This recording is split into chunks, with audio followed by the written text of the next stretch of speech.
alveolo hacia la sangre, primero tiene que pasar esta, digamos, capa líquida, ¿no?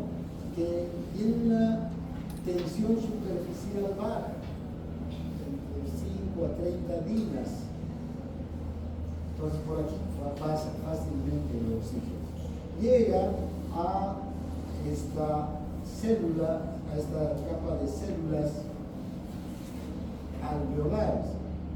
En las células alveolares pasa a través de las membranas, por difusión cíclica también.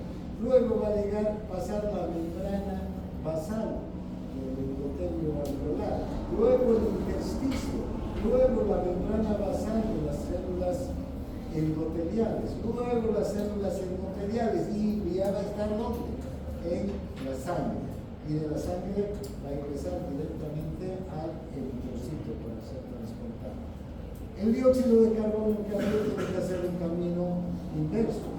Desde el eritrocito, líquido sanguíneo, luego la capa de células endoteliales, la membrana basal endotelial, el intersticio, la membrana basal alveolar, la capa de células, la membrana alveolar, las células alveolares, la capa líquida, que también atraviesa con facilidad y ya está en el alveolo. Entonces, si ustedes ven, tenemos 6 capas que atraviesan estos gases en su camino desde el alveolo hacia el capilar o desde el capilar hacia el alveolo, ¿no? Ahora, algunas características que tiene la membrana capilar, ¿ven? Puede tener un grosor promedio de 6 micrómetros, aunque en algunas zonas, en esta parte por ejemplo, es mucho más delgada, puede tener hasta 2 micrómetros, y aquí en esta parte es más gruesa, 6 micrómetros, ¿no? Ahora, ¿cuánto es la cantidad de sangre que atraviesa por los capilares alveolares en cualquier momento? Este instante, por todos los capilares alveolares de nuestros pulmones, ¿cuánto de sangre está pasando? 80 a 140 mililitros. 60, 80 a 140 mililitros. Ahora, el diámetro de los capilares es aproximadamente 5 micrómetros, exactamente para que entre un glóbulo rojo.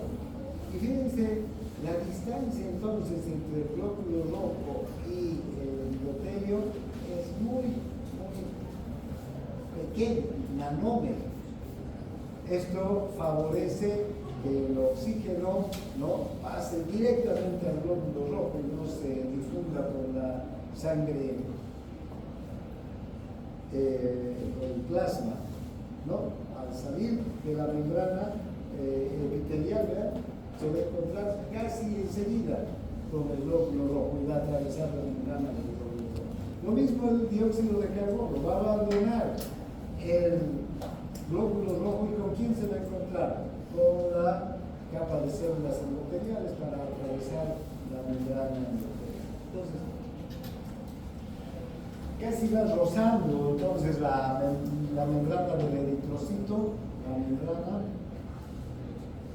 o la pared endotelial. No se tocan, sí, porque hay una distancia entre estas dos estructuras. Esta distancia generalmente está determinada por unas cargas negativas que están tanto en la pared del endotelio como en la membrana del eritrocito. Estas cargas negativas hacen que se repelan, ¿no? Ya sabemos, elementos de igual carga se repelen. Si tuvieran la misma carga o carga diferente se atraerían, ¿no? Entonces eso mantiene el eritrocito alejado de la pared del endotelio. Bueno, ahí están las capas, las que les decía, ¿no? La capa de líquido, la capa del epitelio alveolar, el espacio intersticial, la membrana basal del endotelio y finalmente el endotelio. ¿Qué factores van a influir en la velocidad de difusión? Con esto acabarían, porque ahora. El grosor de la membrana, cuanto más gruesa sea esta membrana, más va a tardar en difundir el gas, ¿no? Aunque estos gases difunden a gran velocidad. Pero hay situaciones en las que se puede engrosar esta membrana, ¿no?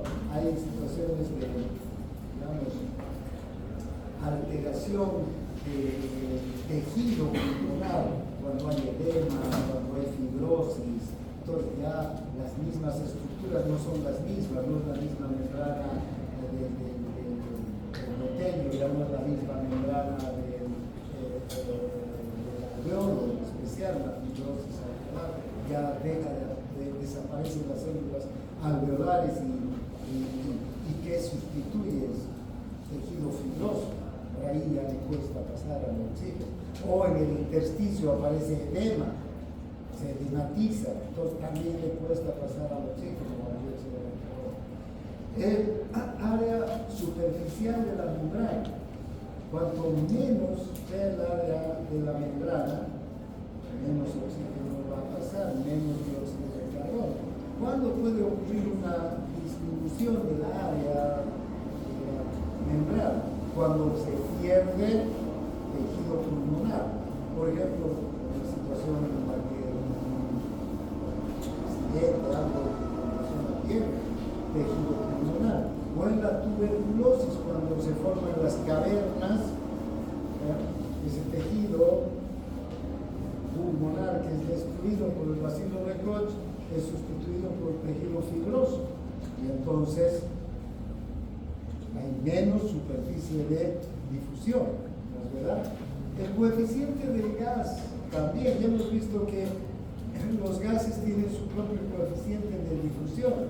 ¿Cuál es el que tiene el coeficiente de difusión más alto? 20, el dióxido de carbono. El oxígeno tiene un coeficiente de difusión menor, de 1, ¿no? Con relación al dióxido de carbono. Entonces, ¿qué gas va a difundir más rápidamente a través de la membrana? El dióxido de carbono. Y el helio, que tiene un coeficiente de difusión de 0,5, no va a poder difundir, le va a costar, no va a pasar la membrana, en otras palabras, ¿sí? O el nitrógeno. Y la diferencia de presión parcial de los gases también. Bien, si la presión parcial del oxígeno en el alveolo es de 104 milímetros de mercurio y en el capilar es de 40 milímetros de mercurio, tenemos una gradiente de 64 milímetros de mercurio que favorece que el oxígeno pase. Pero si hay poca presión parcial de oxígeno en el alveolo, si disminuye porque no hay oxígeno, disminuye la presión parcial de oxígeno a 60, ¿cuál va a ser la gradiente? 60 menos 40, 20 nada más, ¿no? Entonces va a pasar mucho menos oxígeno. Si esa presión parcial de oxígeno baja a 40, o sea, ¿qué va a ocurrir? ¿Habrá difusión? Ya no va a haber difusión. La velocidad de difusión va a ser cero, no va a ir el aire desde afuera hacia adentro. El oxígeno no va a ir. Entonces, todo va a depender de la presión parcial, la cantidad de oxígeno que se dispone. Si se dispone de poco oxígeno, la velocidad de difusión baja, ¿no? Bien, aquí vamos a quedar. Nos vemos en la próxima clase.